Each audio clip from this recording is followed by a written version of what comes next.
بسم اللہ الرحمن الرحیم صلی اللہ علی النبی الامی الکریم۔ ترکی اور ملک شام کے اندر یہ پیش آنے والا واقعہ زلزلے کی صورت میں آفت سماوی آسمانی آفت جو ان پر ٹوٹی ہے، اس سے ہر مسلمان کا دل بڑا غمگین ہے اور بہت بڑا نقصان امت مسلمہ کا ہوا ہے۔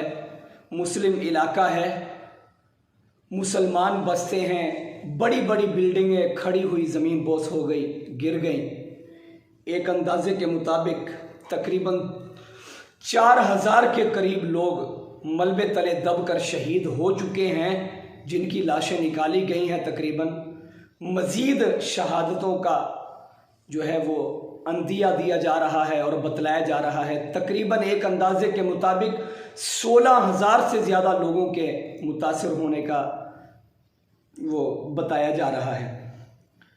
اللہ جل شانہ ملک ترکیہ اور ملک شام اور عراق و لبنان جہاں پر یہ زلزلہ آیا ہے، اللہ تعالیٰ وہاں کے مسلمانوں پر نظر رحمت فرمائے اور اللہ تعالیٰ مشکل کی اس گھڑی میں آپ خود ہی ان کا آسرا بن جائیں اور ان کو اللہ جل شانہ پھر سے بہتر انداز سے آباد کر دیں۔ پوری دنیا کی ایجنسیاں ان کی مدد کے لیے وہاں پہنچ رہی ہیں۔ یہ زلزلے آتے کیوں ہیں؟ ان زلزلوں کے آنے کی وجوہات کیا ہیں؟ ایک تو ہم سائنسی نقطہ نظر کے لحاظ سے دیکھیں، زمین کی پلیٹیں ہل گئیں، یہ ہو گیا وہ ہو گیا، یہ سب مادیت ہے، اس پہ ہمیں مکمل بھروسہ نہیں کرنا چاہیے۔ ہمیں سب سے پہلے اللہ کے پاک کلام، رسول اللہ صلی اللہ علیہ وسلم کے فرمودات، حضرات صحابہ اکرام کا عمل، یہ چیز ہمیں دیکھنی چاہیے پہلے۔ قرآن مجید کے اندر اللہ جل شانہ فرماتے ہیں، قوم شعیب کا ذکر کرتے ہوئے کہ جب حضرت شعیب علیہ السلام نے اپنی قوم کو دین کی، توحید کی اور ایمان کی دعوت دی، ان کا گناہ یہ تھا کہ وہ ناپ تول میں کمی کرتے تھے، بہت ڈنڈی مارتے تھے، جو سامان بیچنا ہوتا تھا کم دیتے تھے، جو خریدنا ہوتا تھا وہ زیادہ لینے کی کوشش کرتے تھے۔ حضرت شعیب علیہ السلام نے ان کو سمجھایا ایسا نہ کرو، اس پر وہ ان کے مخالف ہو گئے۔ اَصَلَاتُكَ تَأْمُرُكَ أَن نَّتْرُكَ مَا يَعْبُدُ آبَاؤُنَا أَوْ أَن نَّفْعَلَ فِي أَمْوَالِنَا مَا نَشَاءُ۔ حضرت شعیب علیہ السلام کے سامنے کہنے لگے، کیا ہم اپنے آبا و اجداد کے طریقوں کو چھوڑ دیں اور ہم اپنے مال کو جیسے ہم چاہیں ویسے بیچ سکتے ہیں؟ آپ کون ہوتے ہیں ہمیں روکنے والے؟ اس پر اللہ جل شانہ نے ان پر زلزلے کا عذاب بھیجا، زمین کو ہلا کے رکھ دیا اور ان کو اللہ جل شانہ نے تباہ و برباد کر دیا۔ اسی طرح سے قارون کا ذکر ہمیں قرآن مجید میں ملتا ہے، وہ بھی اپنے مال پر اکڑ کرتا تھا۔ جب اللہ کے پیارے نبی نے اور مسلمانوں نے اس کو یہ کہا، حضرت موسیٰ علیہ السلام نے اس کو دین کی طرف دعوت دی اور یہ کہا کہ تم اپنے مال پر اتنا خوش نہ ہو، وہ اللہ کو ایسے لوگ پسند نہیں ہیں، تکبر نہ کرو بلکہ اپنے مال میں سے اللہ کی راہ میں خرچ کرو۔ وہ کہنے لگا یہ تو سارا میں نے اپنی محنت سے کمایا ہے، یہ تو ساری میری ہمت، میری کوشش سے مجھے حاصل ہوا ہے۔ تو اللہ جل شانہ فرماتے ہیں فَخَسَفْنَا بِهِ وَبِدَارِهِ الْأَرْضِ، کہ جس کی چابیاں کئی خچروں پر لاد کے اٹھائی جاتی تھیں، اس کے سارے خزانے کو، محل کو، سب کو اکٹھا اللہ نے زمین میں غرق کر دیا۔ تو قرآن مجید کے اندر اللہ جل شانہ یہ فرما رہے ہیں کہ جب اللہ کی نافرمانیاں ہوتی ہیں اس وقت اللہ تعالیٰ ایسے عذاب بھیجتے ہیں۔ اب اس کو ذرا سا ان نافرمانیوں کے حوالے سے کھول کر ذرا دیکھیں ہم تو رسول اللہ صلی اللہ علیہ وسلم کی ایک حدیث پاک ترمذی شریف کی حدیث ہے، وہ ہماری نظر سے گزرتی ہے جس کے اندر حضرت صلی اللہ علیہ وسلم نے متعدد چیزوں کو ذکر کیا.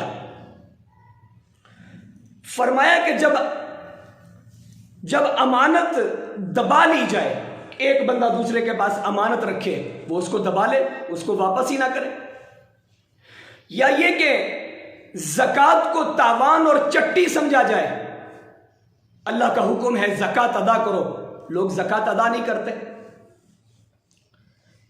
اسی طرح سے فرمایا مال غنیمت کو گھر کی دولت سمجھا جائے، اور جیسے غنیمت کو تقسیم کرنے کے احکامات ہیں اس کے مطابق اس کو تقسیم نہ کیا جائے. یا علم دنیا حاصل کرنے کے لیے حاصل کیا جائے. آج لوگ علم تو حاصل کرتے ہیں، ہمارے اسکول کالج یونیورسٹیوں کا نظام مکمل طور پہ اس نقطۂ نظر پہ آ کے کھڑا ہو گیا ہے. میں ڈاکٹر کیوں بن رہا ہوں؟ پیسے کمانے کے لیے. انجینئر کیوں بن رہا ہوں؟ پیسے کمانے کے لیے. ٹیچر بن رہا ہوں پیسے کمانے کے لیے. بس صرف دنیا کمانا یہ نقطۂ نظر بن گیا ہے. جو بھی علم حاصل کر رہے ہیں، بلکہ اب تو دین کا علم بھی لوگ حاصل کر رہے ہیں دنیا کمانے کے لیے. ڈگری مل جائے، سند مل جائے، نوکری اچھی مل جائے. تو علم اس لیے حاصل کیا جائے تاکہ دنیا کمائی جائے. انسان اپنی بیوی کی ہی اتباع کرتا رہے اور ماں کو چھوڑ دے، اپنے دوستوں کو قریب کرے، باپ کو پیچھے دھکیلے. جب اس طرح کے حالات پیدا ہوں، آج کیا اس امت کے اندر ایسے حالات نہیں چل رہے؟ یہ تمام باتیں پاک پیغمبر صلی اللہ علیہ وسلم نے جو اس حدیث پاک کے اندر ارشاد فرمائی ہیں، ہم ان کو اپنی آنکھوں سے دیکھ رہے ہیں. فرمایا مسجدوں میں شور شرابہ ہونے لگے. آج مسجدوں میں شور شرابہ ہے، اور ایسا شور شرابہ ہے، آپس میں لڑنے لگ جاتے ہیں. موسیقی مسجدوں میں چلتی ہے، موبائل بجتے ہیں. مجھے یاد آیا حضرت علی المرتضی رضی اللہ تعالیٰ عنہ فرماتے ہیں کہ صحابہ اکرام وہ قوم تھی کہ جن کے بازار بھی مسجدیں ہوا کرتے تھے. یعنی بازار کے اندر بھی اللہ جل شانہ کے احکامات ان کے مد نظر رہتے تھے. لیکن ہم وہ لوگ ہیں جن کی مسجدیں بھی بازار بن چکی ہیں، مسجدیں بھی بازار بن چکی ہیں. اور فرمایا قوم کی قیادت کرنے والے فاسق و فاجر لوگ ہوں. آج ہم ذرا دیکھیں ہماری قیادت کرنے والے کیسے لوگ ہیں. کیا وہ دیندار لوگ ہیں؟ کیا وہ دین کی تبلیغ کرنے والے ہیں؟ اسلام کو ترویج دینے والے ہیں؟ اسلام کا بول بالا کرنے والے ہیں؟ یا وہ کفر کے سامنے گھٹنے ٹیکنے والے ہیں؟ ہمارے حکمران کیسے ہیں؟ اس پہ ہم ذرا نظر کر لیں. اور فرمایا جب انسان کی عزت اس کے شر سے بچنے کے لیے کی جائے کہ وہ شریر آدمی ہے، اگر میں نے اس کی عزت نہ کی تو مجھے نقصان پہنچائے گا. جب اس طرح کے حالات پیدا ہو جائے، گانے بجانے کے سامان عام ہو جائے. آج گانے بجانے کے سامان، ہر جیب کے اندر موبائل، اس کے اندر گانے چل رہے، موسیقی چل رہی. گانے بجانے کے آلات عام ہو جائیں. اور پھر فرمایا کہ شراب عام طور پہ پی جانے لگے. آج شراب کھلے عام پی جا رہی ہے اور ان کے پینے والوں کو منع کرنے کے لیے بھی کوئی تیار نہیں ہے. اور پھر فرمایا ایک اہم بات کہ بعد میں آنے والے لوگ پہلے لوگوں کو برا بھلا کہنے لگے. آج گستاخ رسول، گستاخ صحابہ، گستاخ قرآن، گستاخ اولیاء اللہ آج کے دور کے اندر پائے جا رہے ہیں. جو صحابہ اکرام پہ تان کرتے ہیں، نبی پاک صلی اللہ علیہ وسلم پہ تان کرتے ہیں، یا وہ اولیاء اللہ کو برا کہتے ہیں. جو لوگ اس دنیا کو چھوڑ کے چلے گئے، دین کی خدمات میں لگے رہے، ان کو برا کہتے ہیں. تو فرمایا جب اس طرح کے حالات اور ایسے معاملات لوگوں کے ہو جائیں تو اس وقت پھر تم انتظار کرو سرخ آندھیوں کا، زلزلوں کا، زمین میں دھس جانے کا، شکلوں کے بگڑ جانے کا. ان چیزوں کا اس وقت تم انتظار کرو. اور پھر ایک کے بعد ایک پے در پہ، جیسے تسبیح کے دانوں سے موتی ٹوٹنے کی وجہ سے گرتے ہیں پے در پہ، ایسے تمہارے اوپر فتنے اور آزمائشیں آنے کا پھر انتظار کرو. تو میرے بھائیوں، محترم سامعین، یہ جو باتیں حدیث پاک کے اندر ارشاد فرمائی گئیں بعین ہی ساری کی ساری اس دور کے اندر پائی جا رہی ہیں. یہ وجوہات ہیں امت مسلمہ کی پستی کے، یہ وجوہات ہیں امت مسلمہ کے اندر آنے والے عذابات اور مشکلات کی. ہم سب کو مل کر اس سے توبہ کرنی چاہیے اور اس دعوت کو عام کرنا چاہیے کہ ہم اللہ کے احکامات پر بھی عمل کریں، رسول اللہ صلی اللہ علیہ وسلم کے عمل کے مطابق ہم اپنے اعمال کرنے کی کوشش کریں، اور ہم دین کی ترویج کے اندر، دین کی نشر و اشاعت کے اندر اور دین کو پھیلانے کے اندر لگ جائیں۔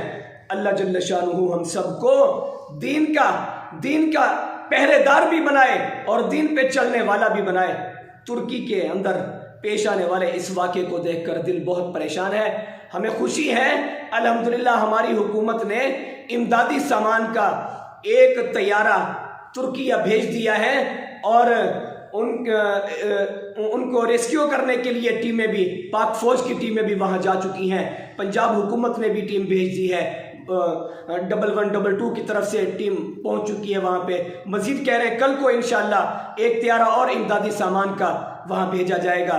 اللہ جل شانہ ہمیں ان بھائیوں کے دکھ درد میں ان کا ساتھ دینے کی توفیق عطا فرمائے اور ان کو جلد از جلد اس مصیبت کی گھڑی سے نکال دیں۔ اللہ تعالیٰ ہم سب کی حفاظت فرمائے۔